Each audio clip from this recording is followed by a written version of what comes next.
All right, hello. As part of my ongoing quarantine videos, I thought I would do what I'm calling a Word Study Wednesday. Uh, this is just something that I find interesting. I hope you'll join me on this little journey.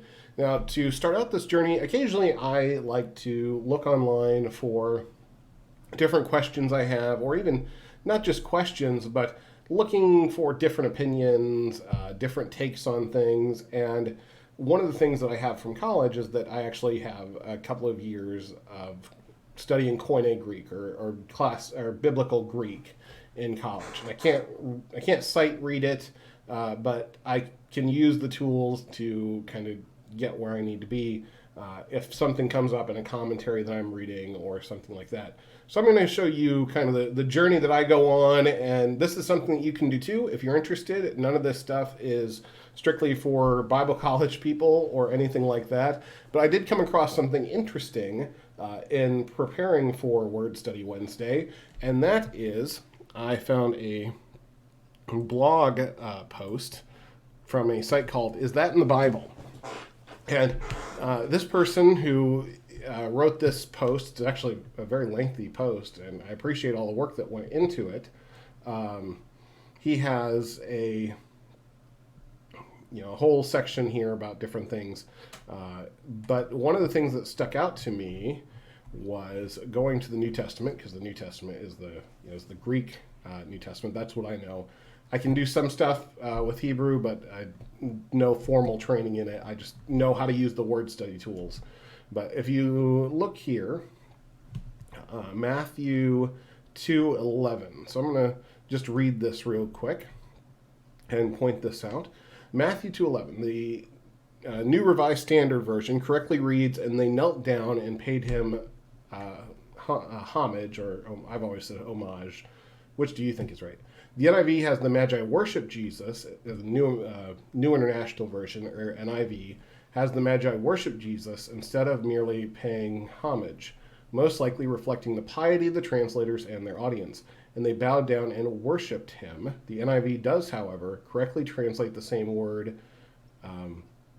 proskuneo. Let's see, how do you say that?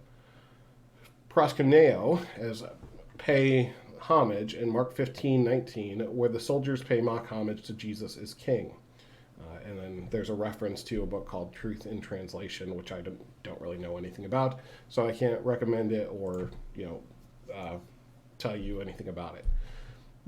Now this is interesting to me because there's an idea here that when the NIV was translated, the translators wanted to paint the wise men as more pious. And so this author is contending that these men from the East really weren't there to worship Jesus. They were there to present gifts to a potential king. And there's a difference there. One is an acknowledgement of who Jesus is, what his birth meant, and the other is what you would do, what one wealthy person might do for a ruler of for another country. I don't know that it affects the passage. In fact, I don't really think it affects the passage at all, since these wise men came from the east to present these gifts to a child living in a small town who wasn't acknowledged in any way as a king at that point. And so there is some contextual evidence that would suggest that worship is an okay translation here. But just in case we're wondering, a lot of times I will go to a site called net.bible.org, and we are looking at Matthew chapter 2. So Matthew chapter 2. And what you can do over here on the right-hand side is select Greek. So that's what I'm going to do. And go to verse 11, and I will find worshipped him. So here's this word, and you can see it's highlighted over here on the Greek side. So even if you don't read Greek, if you're moving your mouse cursor over these words here on the left, the Greek equivalent is highlighted on the right-hand side of the screen. So let me find here, and they worshipped him. So I'm going to select that word and do a strong search on it. And we can look at the different ways this word has been translated throughout the New Testament. And so you can see, is the NIV consistent? Or in this case, the New English Translation, is the Net Bible consistent in how it translates this word? So in this case, you have the New International Version that is saying that the wise men came down and worshiped Jesus.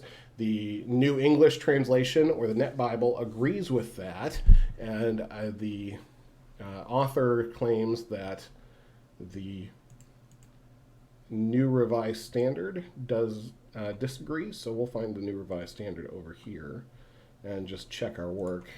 NRSV. On entering the house, they saw the child with Mary his mother, and they knelt down and paid him homage. Then, opening their treasure chest, they offered him gifts of gold, frankincense, and myrrh.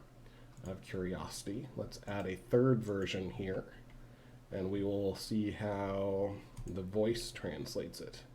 And as soon as the wise men arrived, they saw him with his mother Mary, and they bowed down and worshipped him. So, out of 4 translations now that I've looked at, the word worshipped is translated. So the Greek word is, let's see, what is the Greek word? Proskuneo.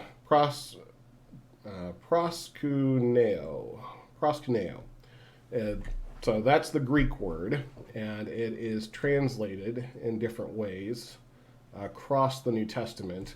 And the contention, once again, is that the wise men didn't actually worship Jesus. They came in and paid him homage, which, probably doesn't seem like a big deal to most people. It is interesting to me because those words have different connotations, and it may be interesting to you too. So it is interesting to kind of check and see how consistent the translators of the Bible are when they're going through. So other places that proskuneo is used in the New Testament, Matthew 28, when they saw him, they worshipped him. So there's some consistency there. Let's take a look at, that's also a Matthew passage as well. So it's translated, Matthew used this word in chapter 2 and in chapter 28. Also, apparently in Matthew 15, but she came down, Matthew 15:25, but she came down and bowed down before him and said, Lord, help me. So in this case, proskuneo is translated bowed down, which makes some sense when you think of they came to him and they bowed down before him. So there's probably some ambiguity in this word too, and that it might literally mean bowed down. And some people are saying, well, obviously bowed down means to worship, and the NRSV or New Revised Standard translators think bowed down simply means paying homage to a king. So there's 2 examples from Matthew where proskuneo is translated as worshipped. And our author here on Is That in the Bible says that the NIV does translate in Mark 15:19 that it is pay homage. So let's go ahead and actually let's take a look at Mark 15:19 and the 3 versions we have pulled up here. Mark 15:19.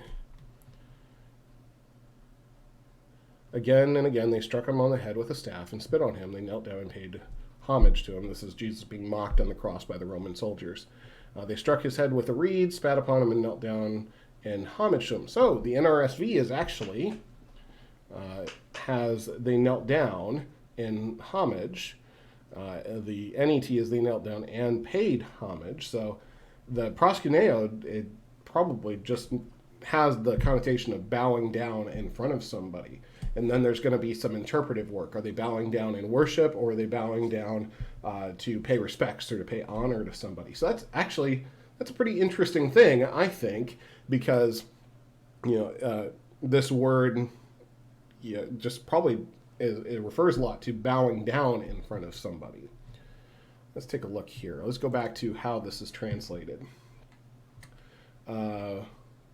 Mark 5, when he saw Jesus from a distance, he ran and bowed down to him. And Luke 4:7, proskuneo, if you will worship me, this is the devil talking to Jesus, all this will be yours. This is during Jesus' temptation in the desert.